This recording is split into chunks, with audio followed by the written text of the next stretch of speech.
দেখো তোমাদেরকে বলেছিলাম থোড়ের চিপস হবে। দেখো তো তেলটা গরম হয়ে গেছে।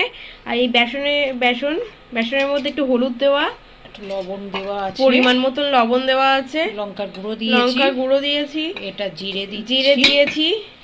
এই কি এটা?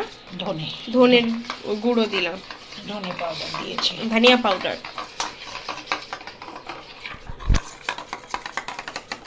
আর এই যে থোড়ের এই যে বলেছিলাম মাঝখানে যে জালির মতন অংশ, এটাকে কেটেই হয়।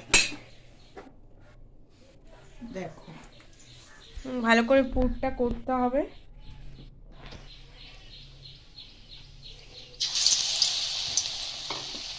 এটা চিপস হচ্ছে।